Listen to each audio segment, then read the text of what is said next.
Honorable council members, Chair Hanks, Chair Williams, it is a privilege to be able to testify before you, and I deeply appreciate the opportunity to tell my very personal discrimination story.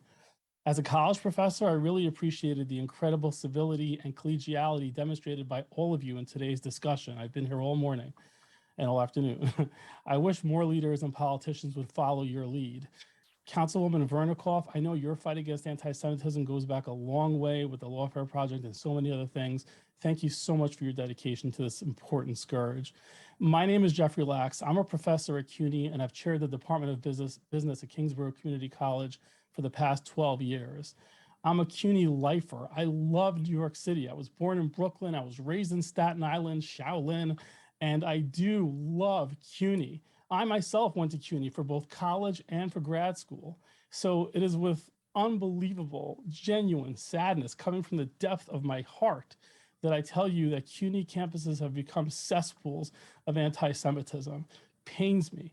Just this past Friday night, right before the Jewish Sabbath, leaders from the PSC CUNY Faculty Union held a rally demanding hashtag Zionism out of CUNY. Zionism out of CUNY was the rally.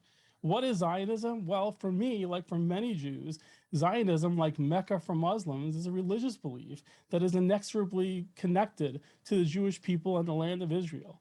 There are 613 commandments in the Bible, 204 of them, a third, require the land of Israel to be completed. You can't do them without the land of Israel. The connection between the Jewish people and the land of Israel comes from the Bible, for me and for many believers like me. To watch our own union representatives quite literally marching to get their own Zionist Jewish members ejected from the university was horrifying. This just 1 year after around 300 Jewish faculty members, 300, resigned from the union for issuing a deeply anti-Semitic resolution that abhorrently condemned the loss only of Palestinian civilian lives. They are victims, but so are Jewish civilians. They didn't even mention the Jewish civilian lives that were lost, as if somehow Jewish lives matter less.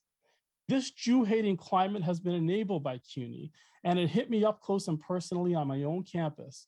In April 2019, I was in the faculty dining room when 5 professors surrounded me and began screaming at me incoherently. Twice I tried to leave, but they physically stopped me. One professor put his hand above my head and said, we're not done. We're just getting started. We're not done. We're just getting started. That's a quote. I didn't even know these professors, but they somehow knew everything about me, that I was Jewish, observant, Zionist. One of them admitted that they learned about me because they were Googling me before we ever even met. I learned they were also Googling other Orthodox and Zionist Jews on my campus, whom they also never met. Scary. The professors were part of a radical union-endorsed group called the PFC. They created rules banning, I just need 41 seconds, about banning Orthodox and Zionist Jews. They had rules banning Orthodox and Zionist Jews from their group, and they arranged meetings on Friday night so that me and other observant Jews could not attend. Their leader, Anthony Alessandrini, used campus space to raise money for an NGO connected to the PFLP, a US-recognized terror group. The New York Daily News did a report on that. He leads the CUNY-wide BDS, Boycott, Divestment, and Sanctions campaign. He's written articles defending terror against Jews. And he refers to Ashkenazi Jews like me as white supremacists. As a grandchild of 4 Holocaust survivors and 8 grandparents who were tortured and gassed to death by the Nazis, I cannot describe to you how appalling it is to be called a white supremacist. In May 2019, I filed a complaint with the EEOC. The investigation completely vindicated all of my claims, every single one, finding that Jewish professors were discriminated against, subjected to a hostile work environment on my campus, and that observant and Zionist Jews were banned from the PSC, just like I said, and that meetings were held purposefully on Friday nights, which they admitted to doing in the investigation in order to exclude observant Jews.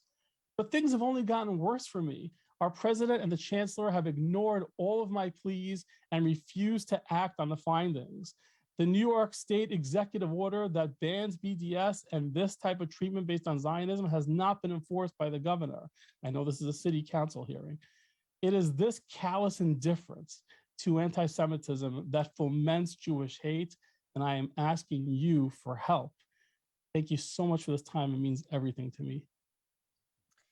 Thank you, Mr. Lax, for your patience. I know Minority Whip Vernikov was fighting really hard for you to be bumped up, but then you had hopped off. So I just want to thank you for being on this hearing for so long and for your patience and for sharing your story. I just wanted to highlight that because I know you have been patiently waiting and wanted to just thank you.